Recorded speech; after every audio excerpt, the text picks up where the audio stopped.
Сәлем достар, қалдарыңыз қалай? Бүгін ауызашардың екінші мәзірін ұсынамын.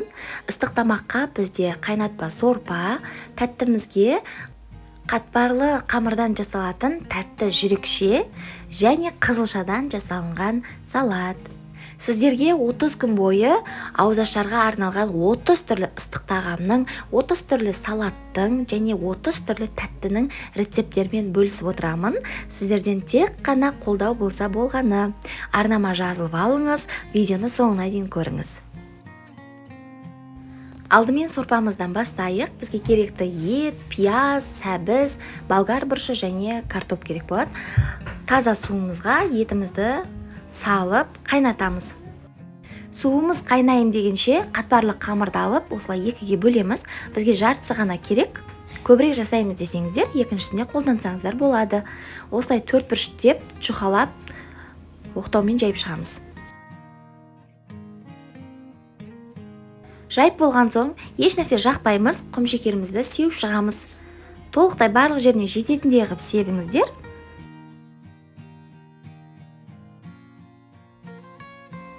Енді екі шетін осылай ортасына бүктейміз, екі шетінен.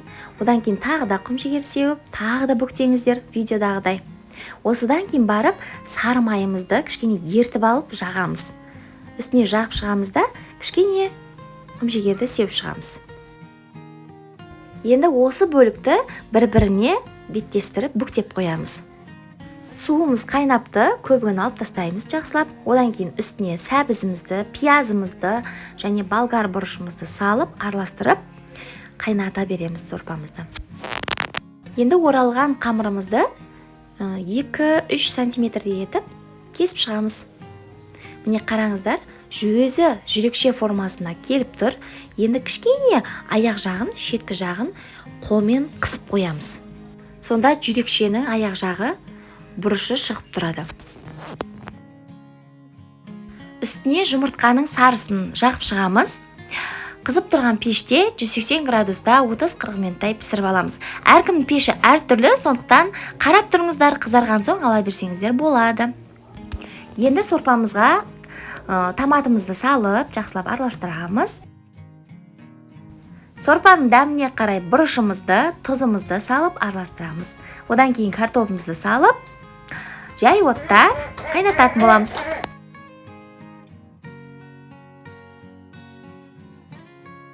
Сорпаға лавр жапырағында салып жібердім, дәм беру үшін. Тәтті жүрекшелеріміз пісіп шықты. Керемет дәмі деген шаймен өте әдемі болып шығады. Міндетті түрде жасап көріңіздер, әрі оңай жасау жолы.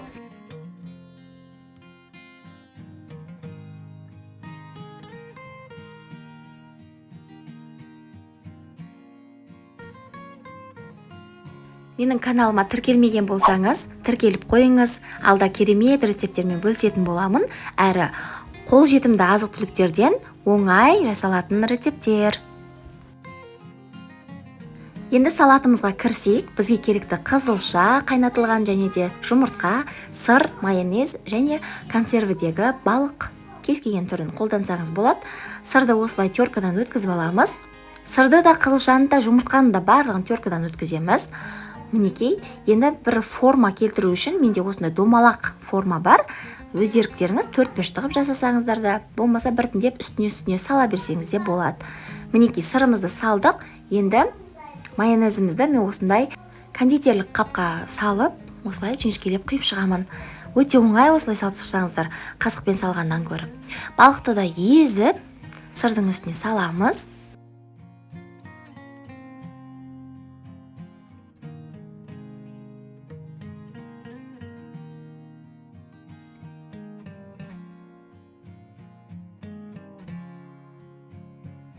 Жұмыртқамызды теркадан өткізіп, бетіне сеуіп, майонезімізді жағып, тұз сеуіп аламыз осы жерде.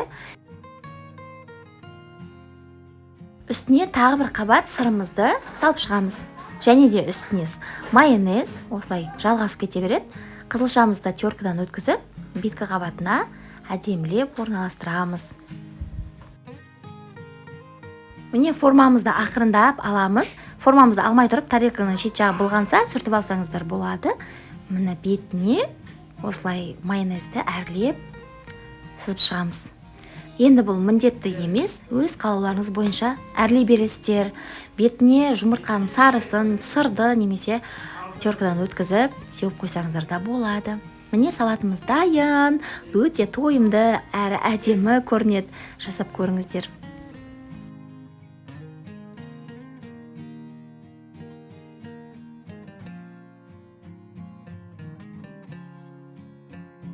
Сорпамыз да дайын, пісті, езіліп, еті де жұмсақ, картопы да жұмсақ, дәмі де керемет болып шықты. Қайнатпа сорпамыз бетіне укроп, қаймақпен берсеңіздер де болады. Иісі де керемет, өте пайдалы сорпа, жасап көріңіздер. Оңай жасалады әрі. Мінекей ауызашарымыздың екінші мәзірі дайын.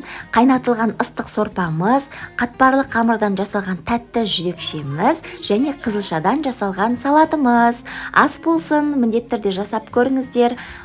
Арнама тіркеліп қойыңыз, әлі 28 рецептпен бөлісетін боламыз. Сау болыңыздар.